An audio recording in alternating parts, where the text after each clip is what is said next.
as vidas que nos acompanham pelas redes sociais. Fica até o final, dê o teu ok lá, deixa lá o teu pedido de oração. E vocês lá atrás marca o pedido de oração. No final eu quero orar pelas pessoas que deram o nome para vocês aí, para ungir a minha fé com a tua fé. Deus vai além, muito longe daqui. Eu gostaria que você abrisse a palavra de Deus, livro 2 Samuel, capítulo 23, no versículo 1. Livro de 2 Samuel, capítulo 23, versículo 1. Só a parte A. Todos acharam? Amém? Ouço folhas. Ouço folhas. Amém, irmãos? A palavra de Deus fala assim: e estas são as últimas palavras de Davi. Pai soberano, Pai eterno, Pai amado, Senhor, está aqui a Tua palavra, na qual o Senhor revelaste ao nosso coração, meu Pai. Continua na direção, meu Deus, meu Pai, que eu consiga, meu Pai, transmitir tudo aquilo que o Senhor já colocou ao nosso coração, meu Pai. Em nome do Senhor Jesus, meu Pai, eu te peço e desde já te agradeço, Senhor. Amém, Jesus. Esta palavra, eu acabei pregando ela no sábado, mas foi em sonho.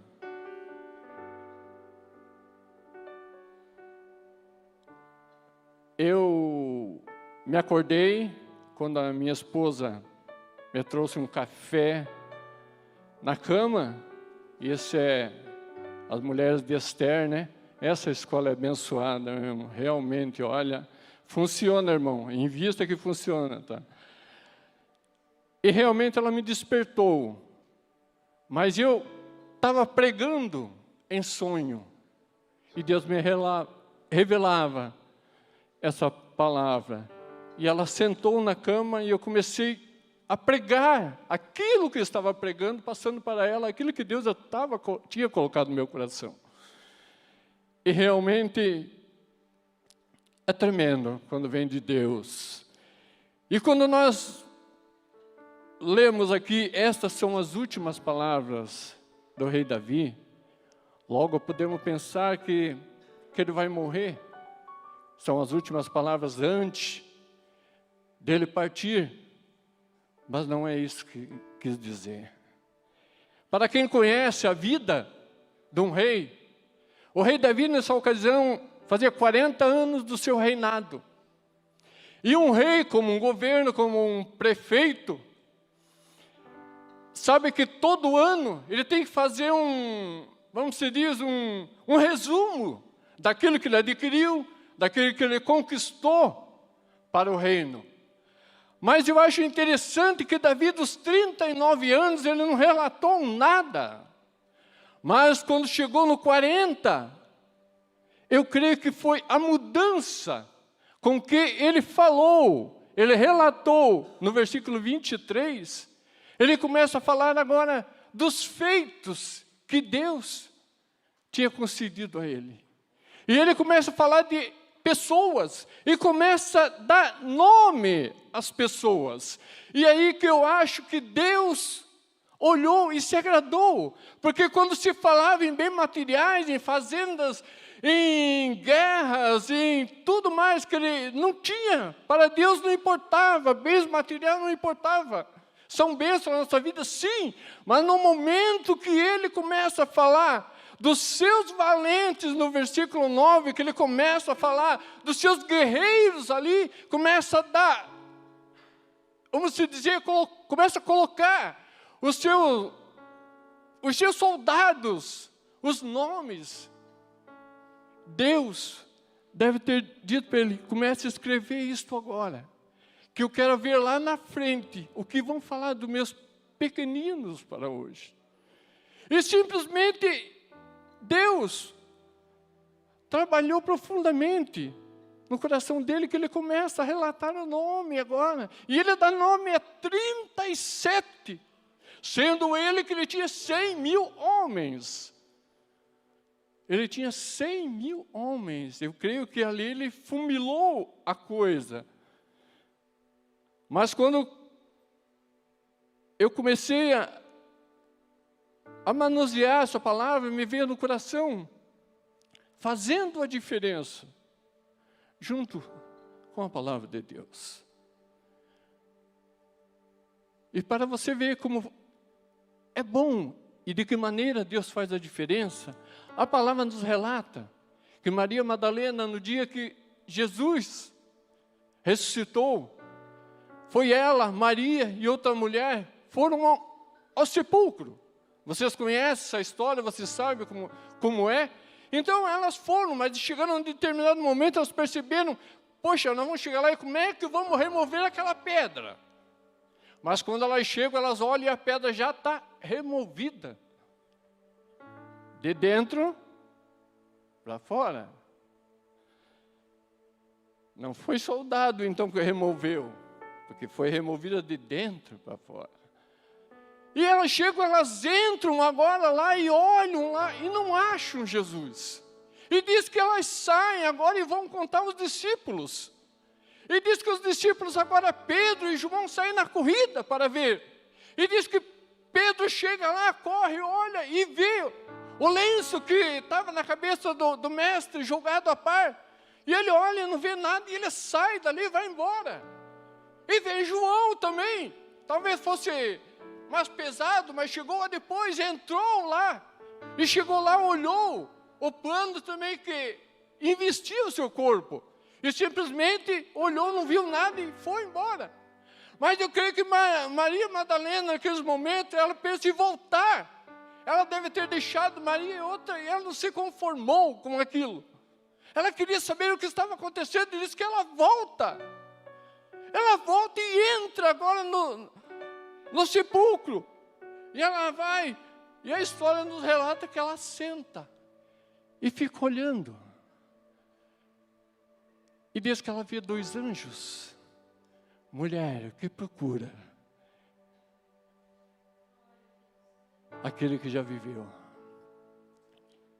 Mas ela não se importa. A primeira vez que ela entrou, ela não viu o anjo. A segunda vez que ela entra, ela vê anjo. Mas anjo só esquenta. Ela não estava preocupada com os anjos. Mas agora, no momento que ela abriu as escamas na insistência dela ter voltado, abre os olhos dela e ela já vê anjos. E de repente diz a palavra de Deus que parece um atrás dela, que parece ser o jardineiro, mas não é o jardineiro. E diz, mulher, que fazes aqui? Ela está preocupada? Não. Ela não reconheceu. Mas no momento que Jesus disse, mulher, Marta, chamou ela pelo nome. Ela diz que ela olha para ele e diz, mestre. Ela reconheceu o Senhor Jesus. Eu quero te dizer que é na perseverança, que é em voltar, é na oração, é no jejum, é buscando a Deus. Não é na primeira vez que vamos receber um milagre, mas é buscando, voltando, insistindo, batendo na porta. E simplesmente ela vai insistindo até ela receber a bênção. Deus trabalha dessa maneira. Muitas vezes nós temos que andar, trabalhar. E diz que agora o rei Davi fala dos seus valentes, homens que deram a vida por Davi, que pelejaram, que foram vitoriosos. Mas em um certo momento, eles chegaram num certo momento, que na caverna de Adulão veio várias pessoas, vários soldados, homens ali muitas vezes derrotados, homens muitas vezes pelos seus familiares foram expulsos de casa, talvez deixaram mulher, casamento, tudo, e saíram pela vida. E chegaram naquele momento ali pessoas, homens, que ninguém dava nada por eles, não. Mas ninguém se torna um valente da noite para o dia. Irmão Ricardo, quanto tempo tu levou do começo do teu estudo até ser profissional? Quantos anos?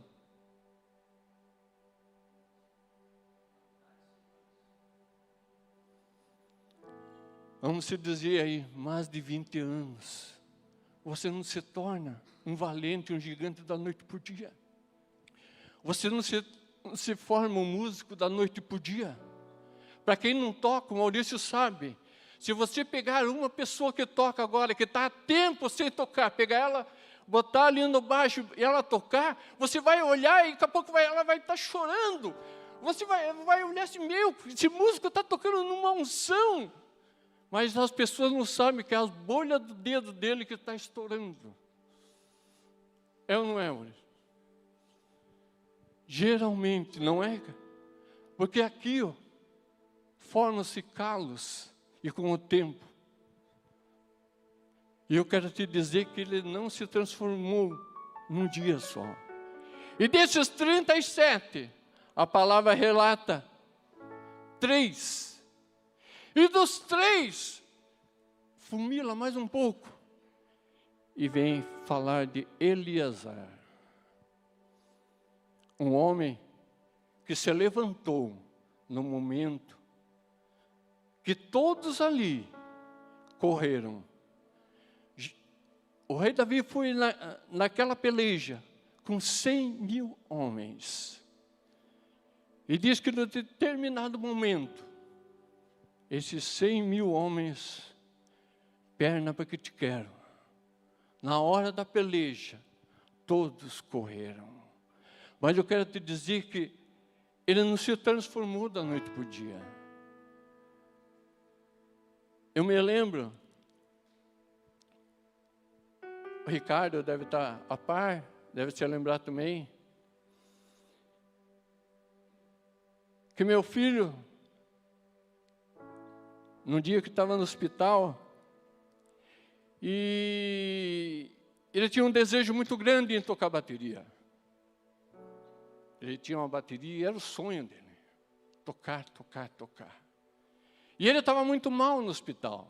E eu tinha passado lá uma quarta-feira com ele, e vim direto para o culto.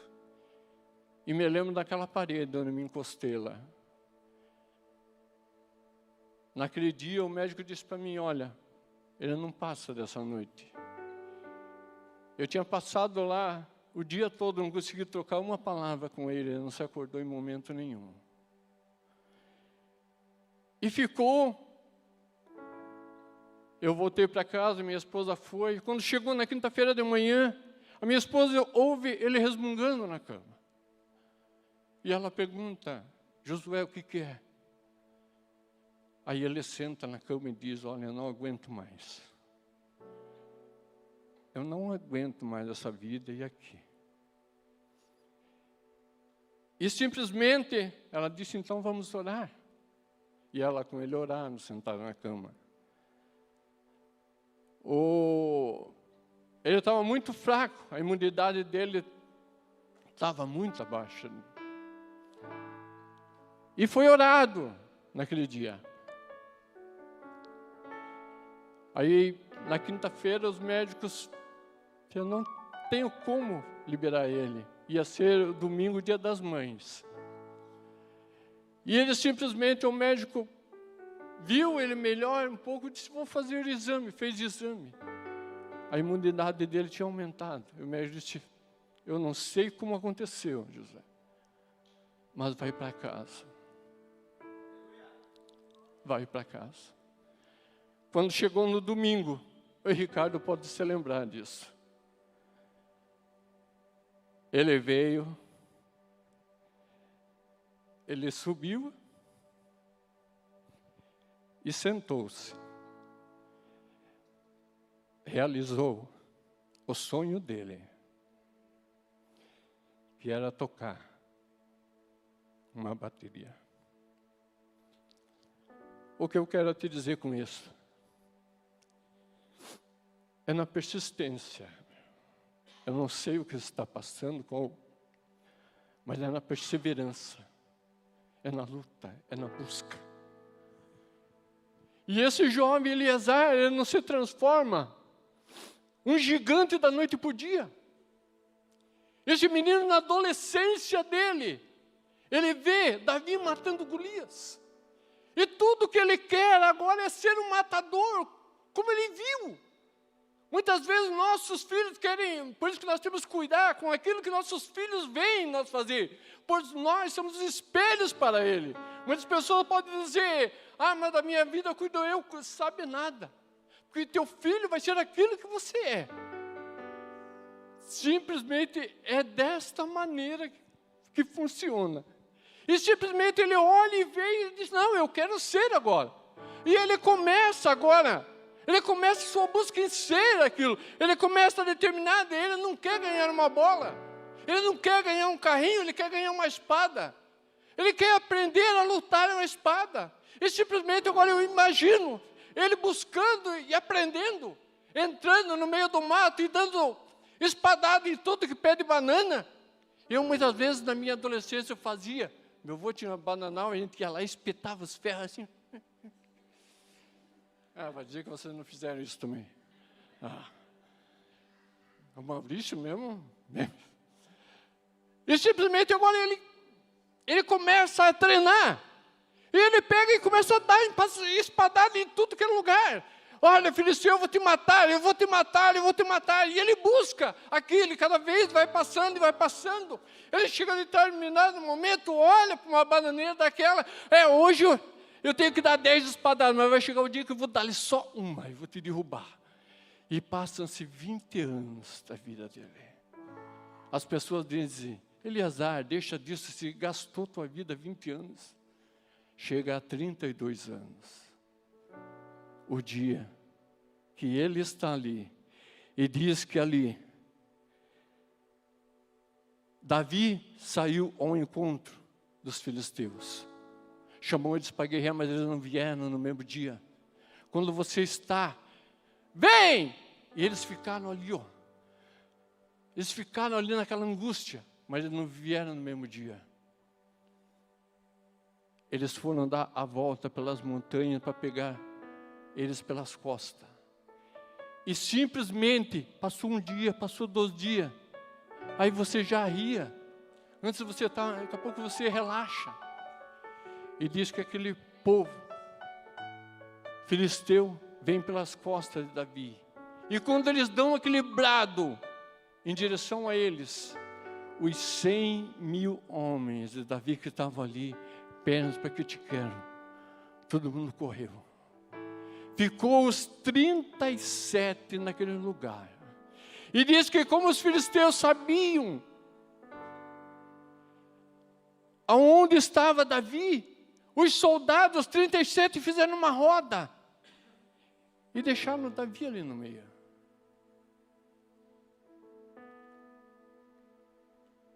Deixaram ele ali. Porque eles sabiam que eles queriam matar o rei. E uma vitória só é ganha naquele tempo, quando você matava o rei. Daí os demais tinham que servir aquela nação. E diz que simplesmente agora ele sai do meio. Eu imagino que ele deve ter perdido a autoridade simplesmente para o rei Davi. E disse, olha, deixa eu ir contra eles. Deixa eu lutar, eu tenho me preparado, eu tenho buscado, eu sei como fazer. Eu imagino Davi dizendo, vai. E diz que ele sai, começa a lutar com aqueles soldados. E vai e mata um, e mata 2, e mata 3, e vai matando. E diz que ele chega aos 300 homens já. Diz que ali a mão dele começa a cansar. E ele querendo parar. Que tudo na nossa vida, em determinado momento, vai se cansando. E diz que ele pesa a mão dele ali. Mas agora, como ele voltou a repor as suas energias, eu imagino que com o incentivo dos 36, vai, Eliezer, é pelo rei, é pela nação, é por Israel, é pelo nosso povo. Vai, continua lutando. E diz que a força dele voltou ao normal. E naquele dia, Deus deu a vitória para eles. Ele matou 600 homens. E diz que os filisteus olharam, se um já matou 600, imagina os 37 juntos. Pegaram, fugiram. O que eu quero te dizer é que ele estava preparado para aquele momento. Eu quero te dizer, nós temos que estar preparados para o momento da nossa vida de acontecer. Aquele momento que vai acontecer na nossa vida, nós temos que estar preparados. Se eu prego, eu vou estudar a palavra de Deus. Se eu canto, eu vou ensaiar. Se eu toco, eu vou tocar mais, vou ensaiar cada vez mais. Para ser o que ser apto naquilo que eu vou fazer.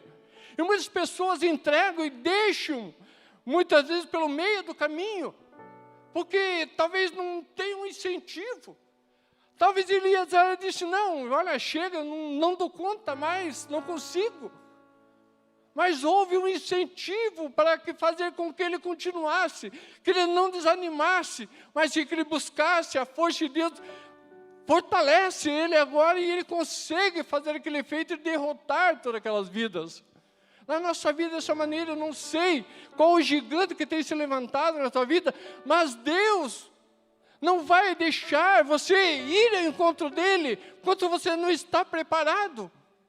Porque Deus sabe que você vai ser mutilado, se você tentar ir de encontro e não estiver preparado. Mas no momento que você estiver preparado, Deus vai te dar o livramento. E Deus é contigo, vai ter 37 do teu lado. Pode se levantar demônio, pode passar um dia, 2 dias, talvez articulando para querer vir te derrotar. Mas no momento que ele se levantar, porque o nosso Deus não dorme, ele está presente. No momento que se levantar, simplesmente ele vai te dar a vitória, porque ele vê que você está preparado. Você está apto àquilo, a fazer aquilo. Então, na nossa vida, nós temos que estar buscando, estar preparado. Estar ali buscando mais e mais de Deus e fazer a diferença.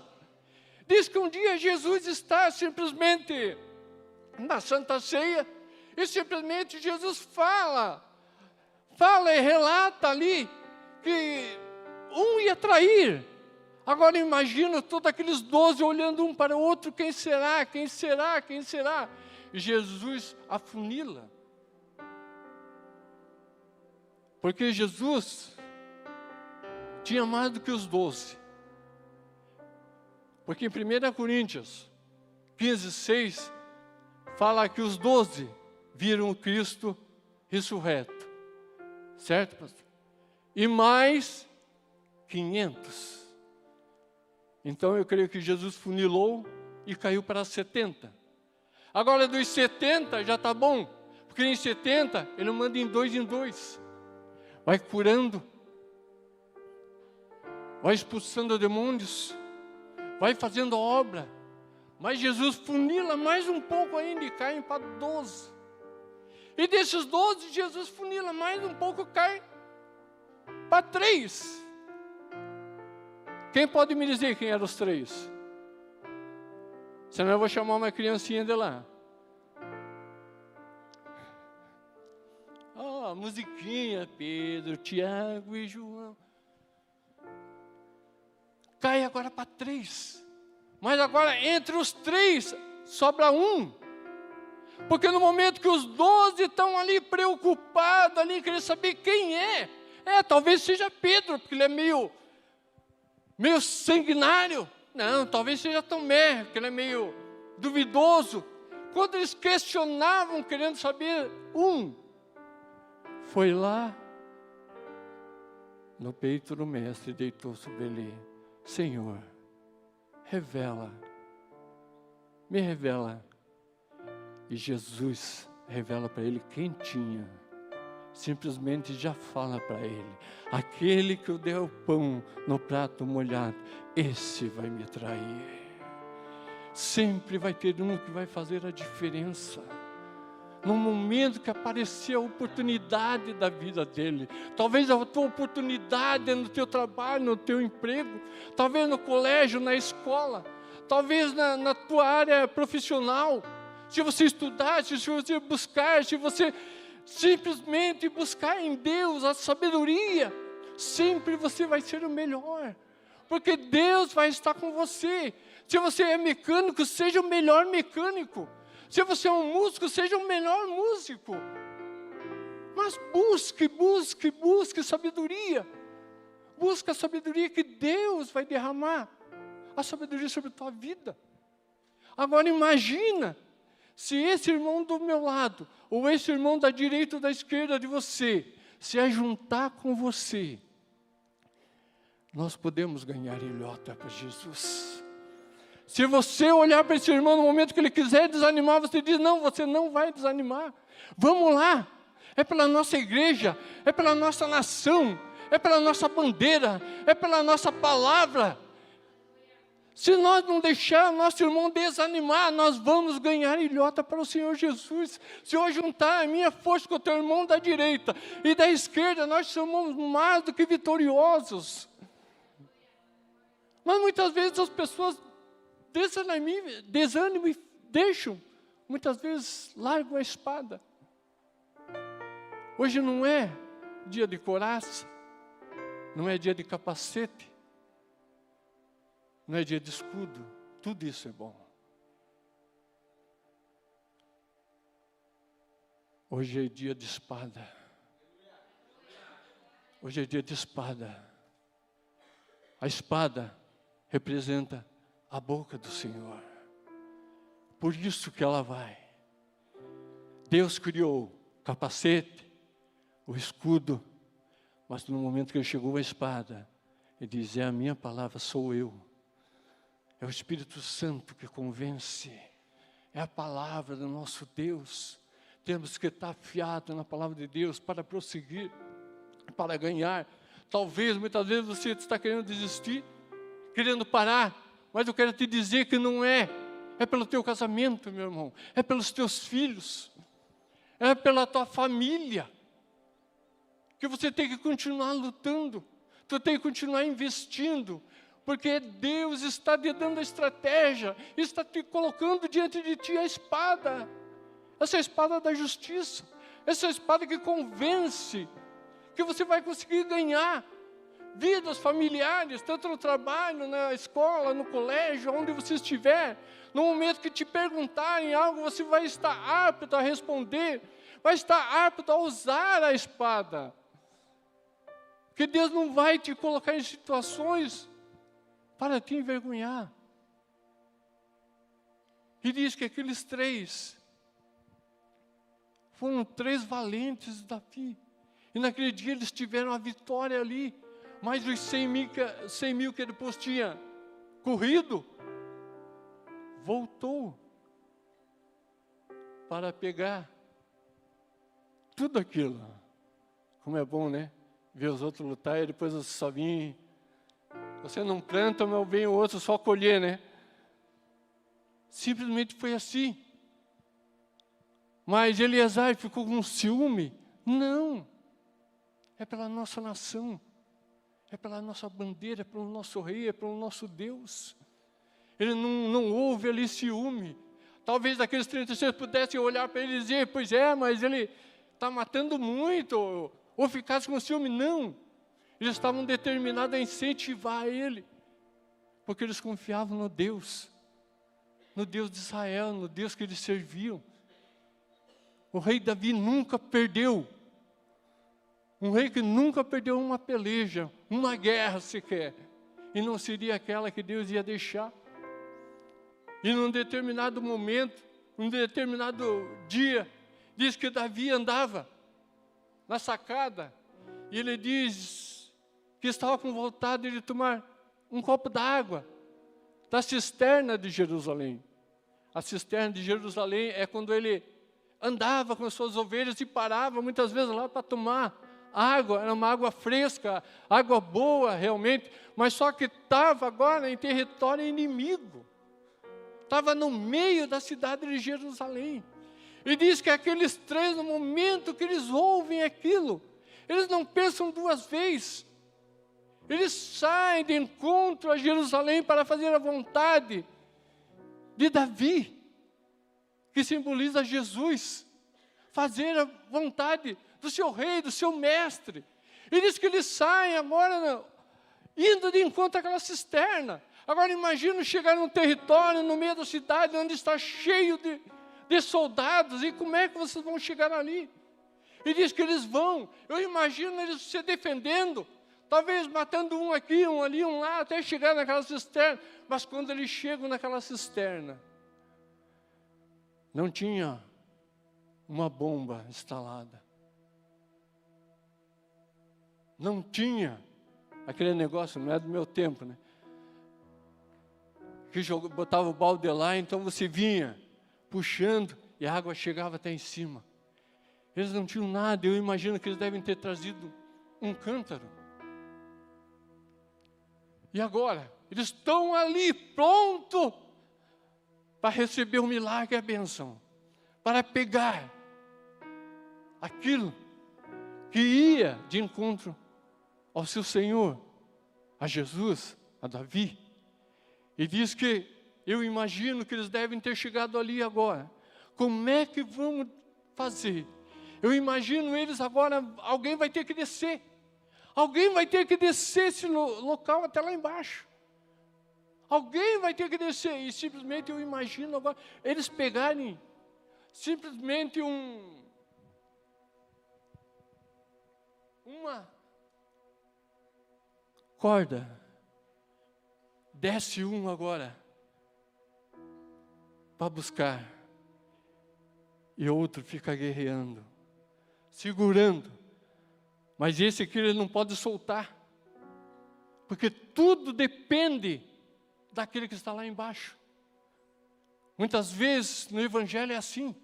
Um está descendo às profundezas do inferno para resgatar as almas que estão lá. Mas depende de outros.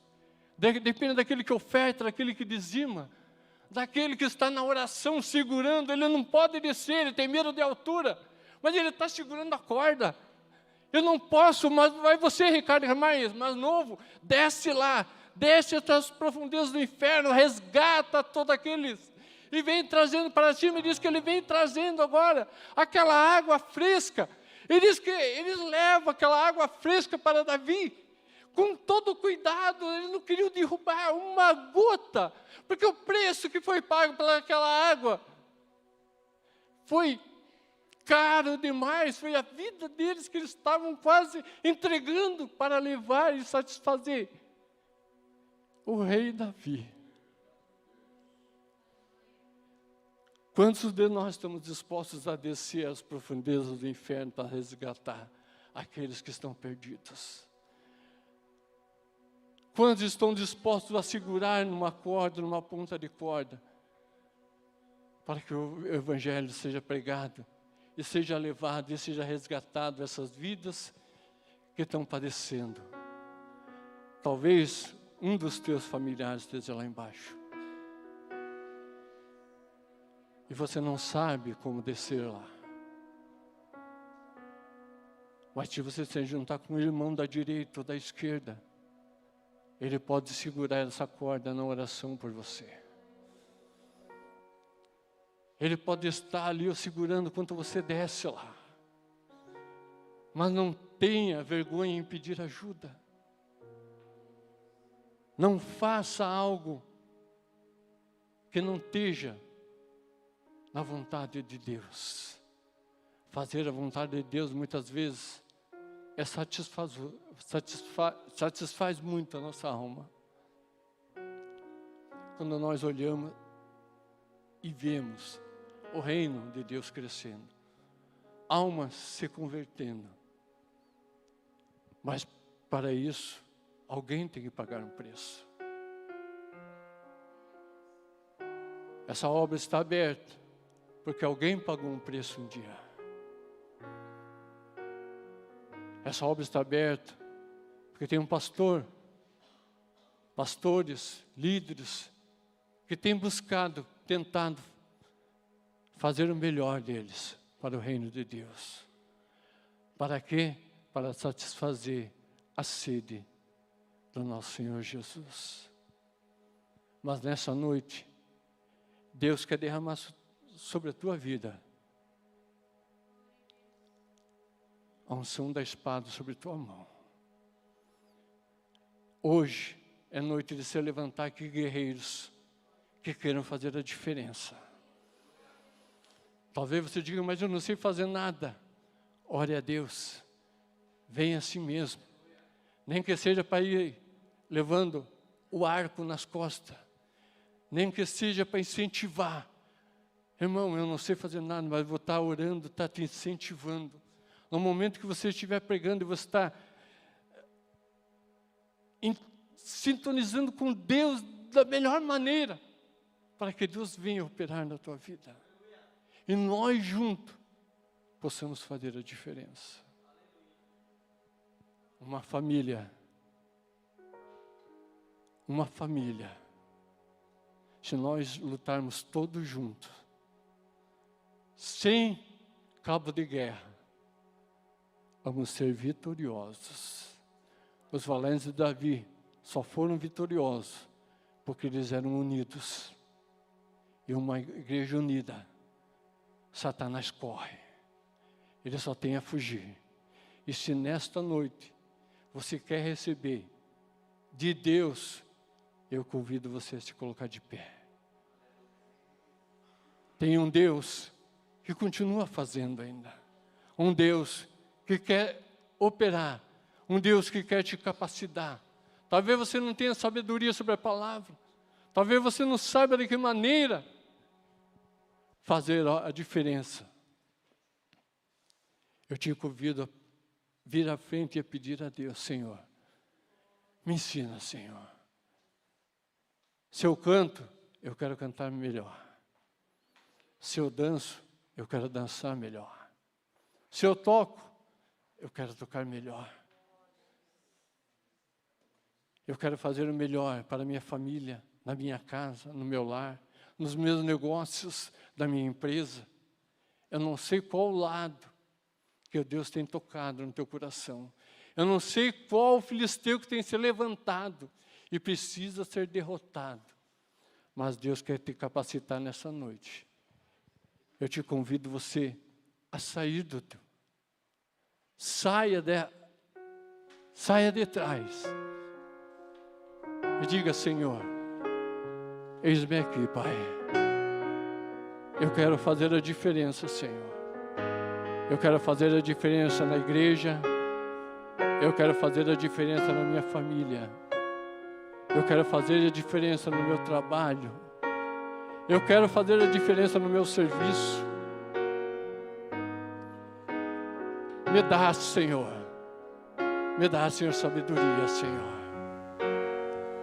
Aleluia, Pai.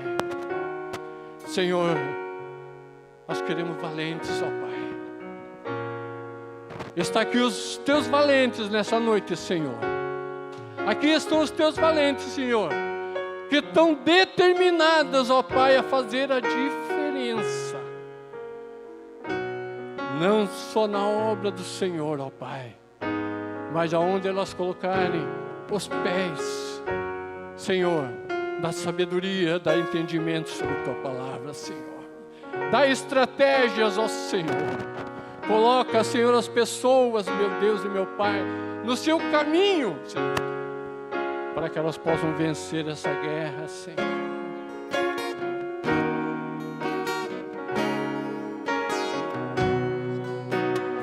Receba.